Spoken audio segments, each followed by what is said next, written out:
has been a controversial topic for so many years, but our understanding of Candida overgrowth has really significantly evolved. So today we're not asking whether Candida exists. We know that it really exists. The question is, with Candida overgrows, what does that tell us about inflammation, metabolism, and overall health? Now, researchers are exploring connections between Candida overgrowth and conditions like obesity, insulin resistance, we like talking about that here, metabolism, even fatty liver here, right? So today we're going to discuss what the science says, who may be at risk, and then how we evaluate how to pick up Candida overgrowth, and then most importantly, what do we do about it? So, welcome to the Natural Doctors. I'm Dr. Jen Stagg, along with Dr. Katie DiNello, and we're going to, start off by saying what is really this big shift that's happened and how we're thinking about Candida today. Yeah, definitely, right? We're kind of looking at Candida in a new way because, like you said, we know it exists. This is not new, right? So when we are seeing this on a stool test, we're kind of like, okay, yeah, like checks, we get it. But really, we're looking at it in terms of kind of the whole architecture and foundation of the gut and how it relates to the whole picture of our microbiome, of our dysbiosis, and then in the greater context of what else is this patient presenting with? Do they have sugar cravings? Do they have insulin resistance? Is there cardiovascular disease, right? What are their gut symptoms? So we're not looking at it as this isolated organism, but instead, how does it fit the whole picture? Right. Yeah. So now we know more about the, qualifying the microbiome, which everyone understands is like bacteria in the gut. Now we have well described the mycobiome. So those are all those yeast in the gut as well. And they form this, mixed microbial community. And just like bacteria can get out of balance and overgrow and undergrow, then yeast, more the concern is overgrowing here, obviously, not undergrowth. And so understanding that, we then sort of think about these patients as like, what's happening with the terrain here, right? Not just like, oh, we're just picking up some yeast. We still have to address yeast overgrowth, but it's still a bigger picture of how are we going to really balance out this patient's like microbial community in their gut versus just like, oh, we have to eradicate all the yeast. Right. And that's all there is to it. It's right? so true. And I think two important pieces there. Number one, people should realize we're not talking about like a systemic candidiasis infection because that is very significant and severe, and we're not talking about that. And that's like hospital situation, immunocompromised. Exactly. I'm glad you pointed that out. Just so people know that. The second thing is, like we know that a lot of people have Candida. I'll use myself as an example here. I have Candida in my gut,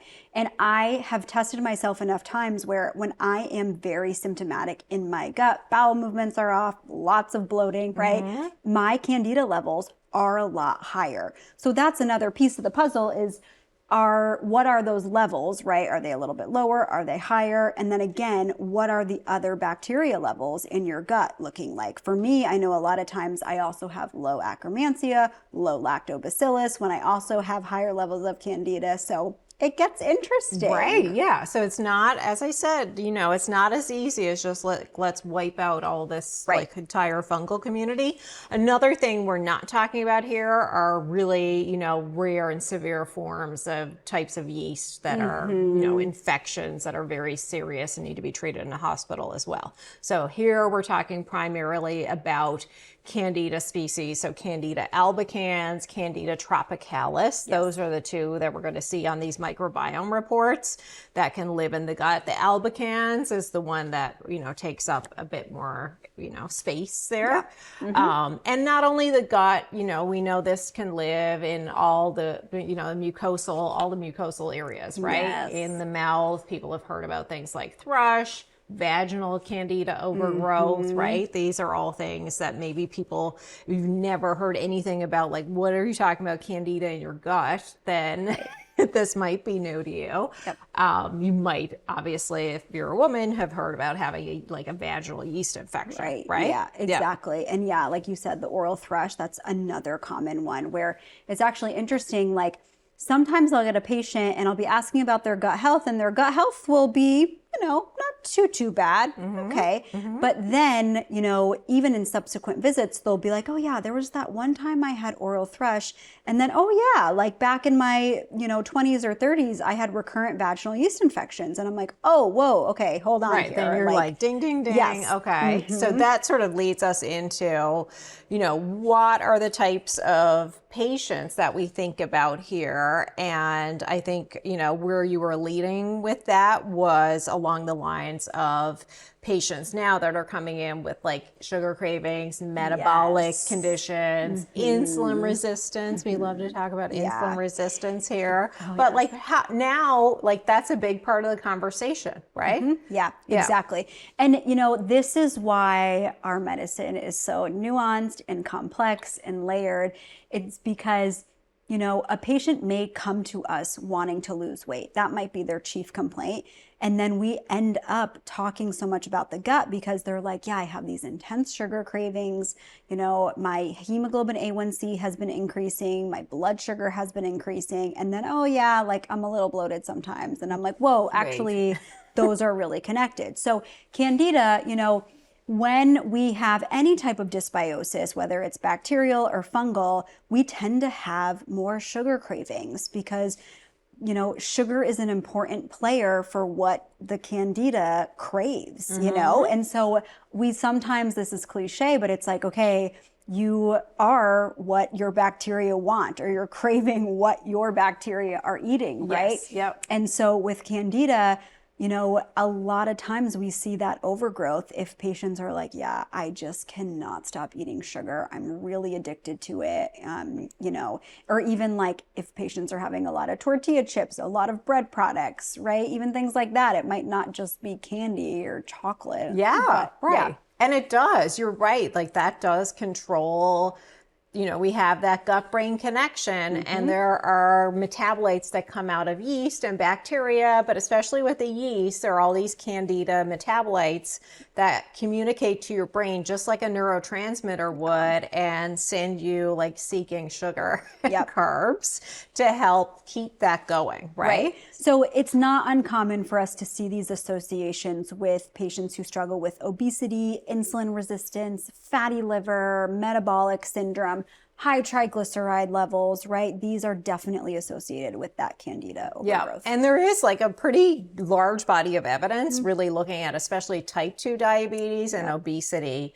And when we check these patients, like I don't think I've ever had a type 2 diabetic who we've done microbiome testing that the Candida does not show up. And it's off the charts high in the type 2 diabetics, like so high that I'm like, oh my gosh, this is so high. I see it too. So, okay, that leads into a really good question of like, well, what kind of came first? Is it the metabolic syndrome? Is it the Candida? What do we treat first? And the way I explain it to patients is it's really hard to tell, and we will probably never fully answer that question, but they kind of are feeding off of each other, right? Yeah. So by the time somebody is symptomatic and they have, let's say metabolic syndrome and these gut symptoms, this Candida overgrowth, the way I say it is it doesn't really matter which one came first, but we need to put a pin in that cycle so that we can stop them from feeding off of each other. Yes, 100%, right? It's that vicious cycle. And yes, everybody always wants to know why, like what's going on there. But yeah, we just honestly, we don't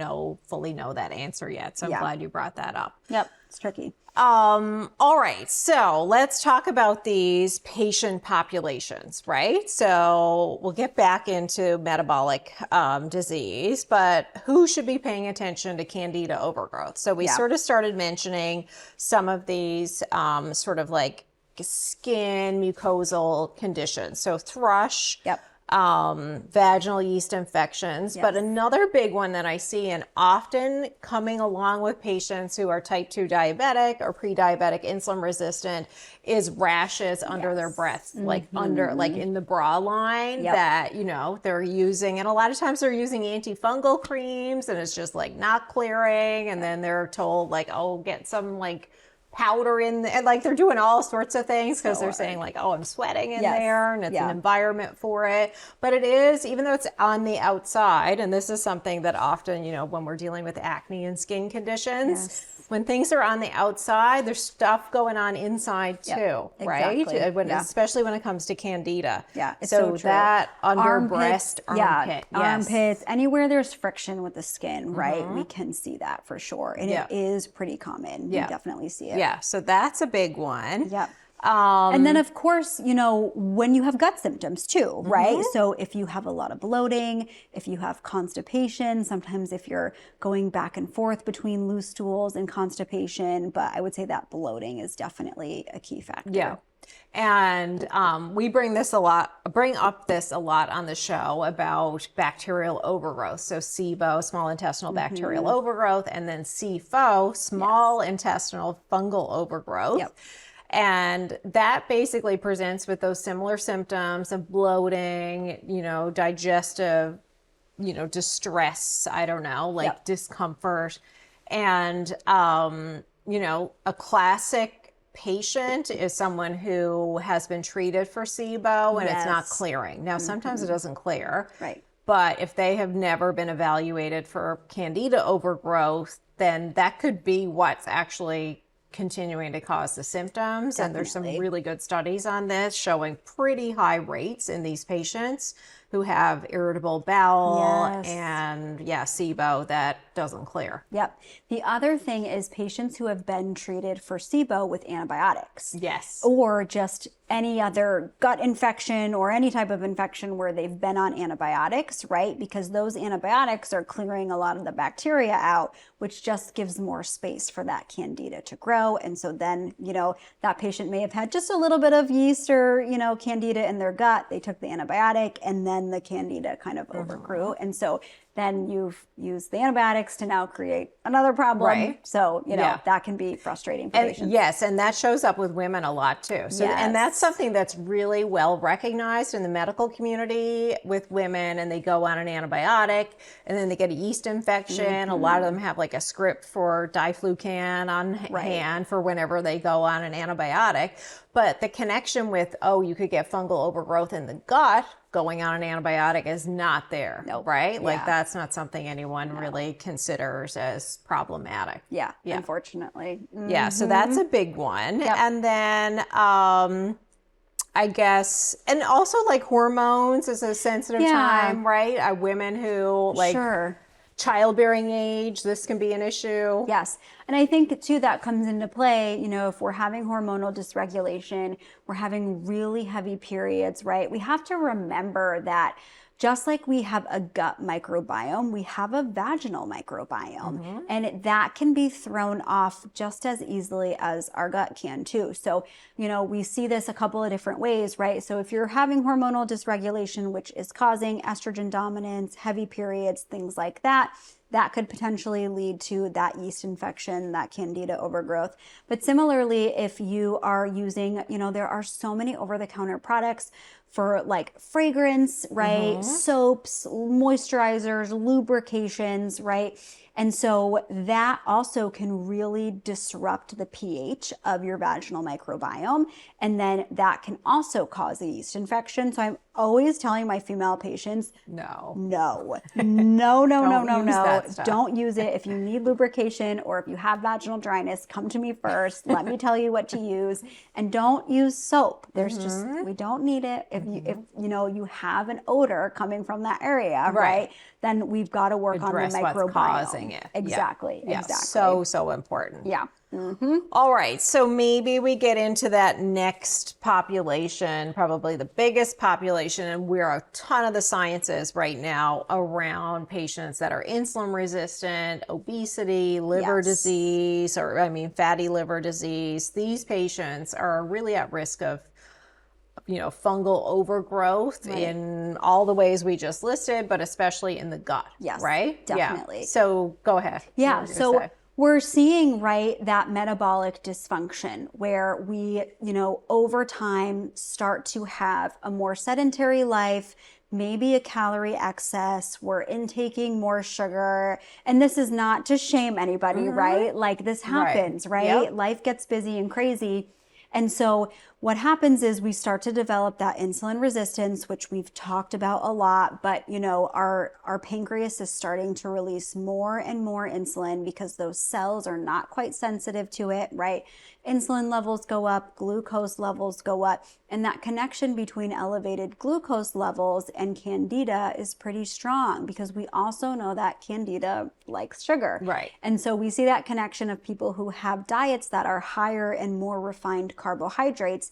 They're going to be the ones to then go on and develop insulin resistance, which over time can lead to fatty liver, right? And then again, we see that association with Candida. Yeah. So it is all really connected. Right. And it is a little bit tricky to explain that to patients of like that connection between that metabolic health and our gut.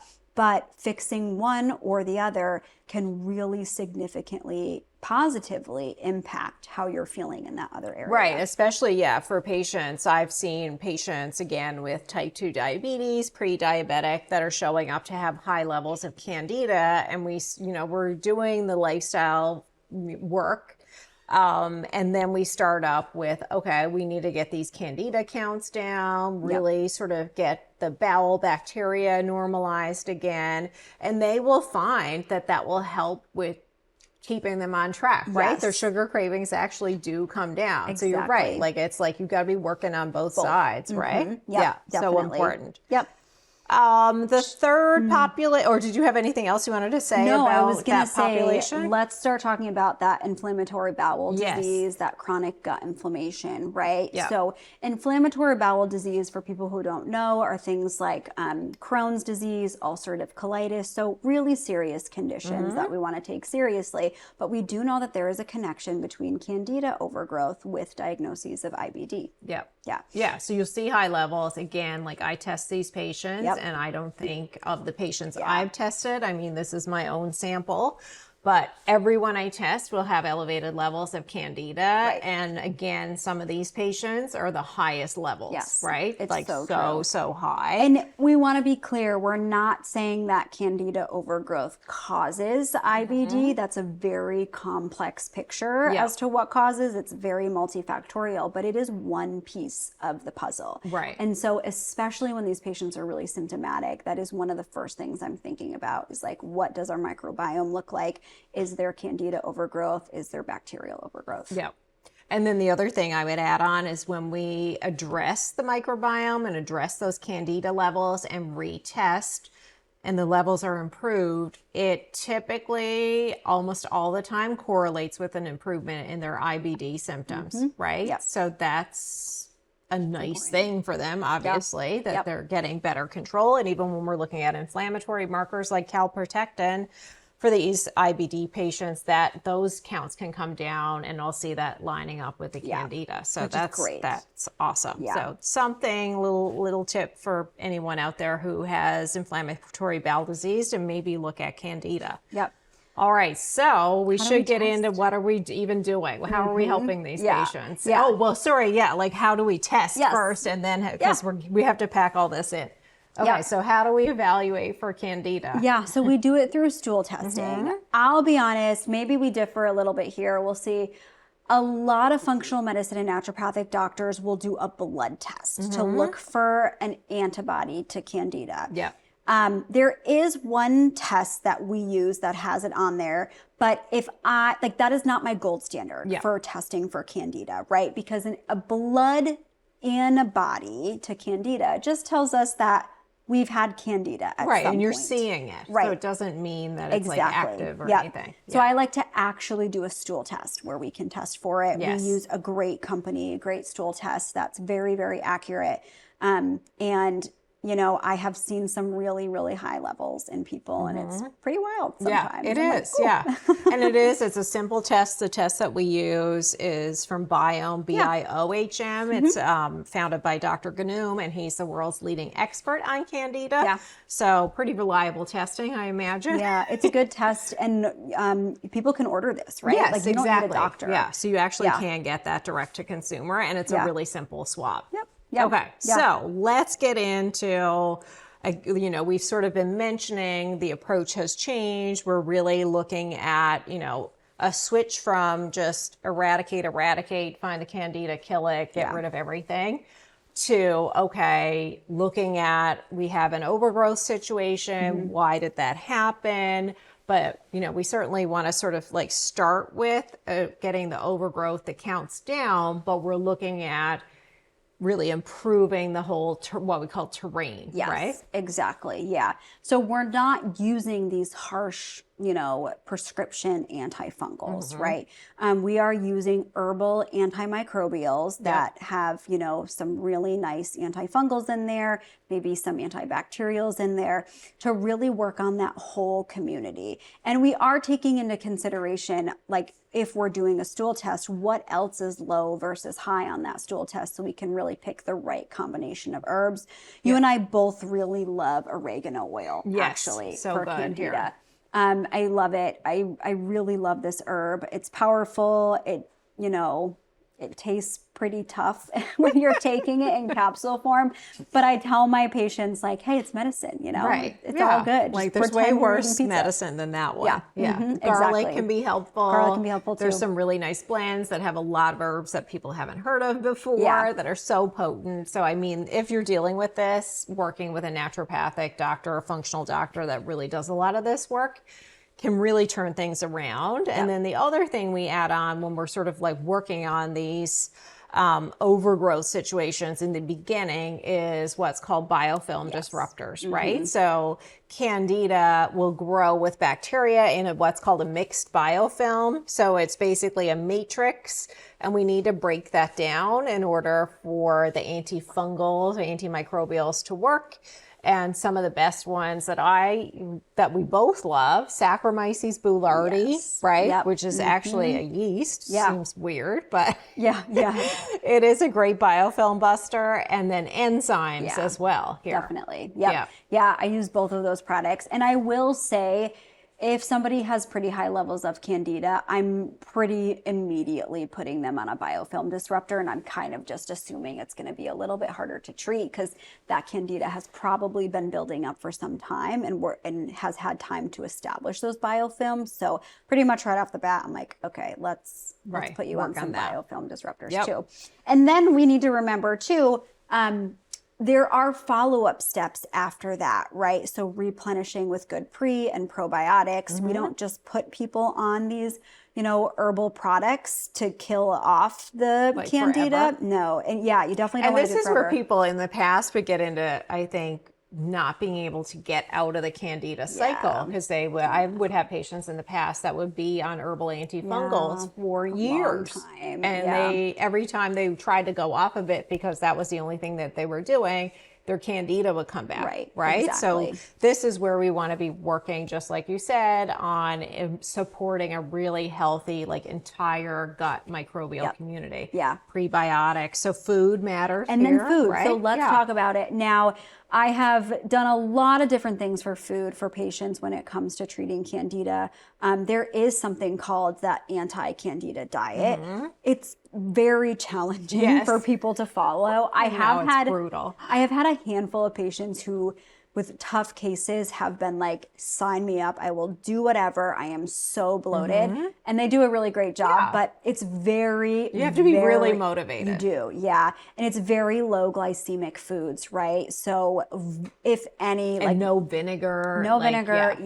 really low amounts of fruit, even berries, virtually no processed carbohydrates. So your breads and your rolls and your tortilla chips, right? All of that is a pretty hard no. So diet can be really tricky, but not every patient needs to be that extreme, but we do really need to focus on glycemic index of foods and cutting, like, legit cutting back on the sugar. Definitely. Right? Oh, definitely. Yeah, you have to. Because, yes, treating your gut is going to help with those cravings, but also you've got to put a pin in it on your end too, because herbs alone aren't necessarily going to 100% cure those sugar cravings, right? You at some point have to be like, okay, like I've got to stop consuming this, because that is going to significantly help with those cravings when you're using it in conjunction with herbs. Okay, great. So we don't have much time left, but maybe we just do a little myth busting. Yeah, let's do it. Okay, here's one. Candida is to blame for every symptom. No, right? And that's not true of anything. pretty obvious. I do think that some naturopathic doctors do get into this pigeonhole of, oh, that's your gut, that's your gut. And when you and I complain about this too, when we're reading a lot of newer research articles on the gut, there's a gut axis for every organ now. And it's just like, okay, people, let's like chill out here a little bit, right? It's like, it is all related. Yeah. And I guess the other one we could bring up, which I think we answered, if I have Candida overgrowth, I can never eat fruit again. Yeah, no, that's not true, right? Yeah. Like the goal is that we treat you, and then of course you're going to be able to eat fruit again. We would never tell patients to not eat fruit forever. Right. So yeah. Oh, all right. So what a great episode. Tons of information in here. We could go on and on like usual, but we just don't have the time. So thank you for joining us on another great episode of The Natural Doctors. Don't forget to subscribe so you never miss an episode.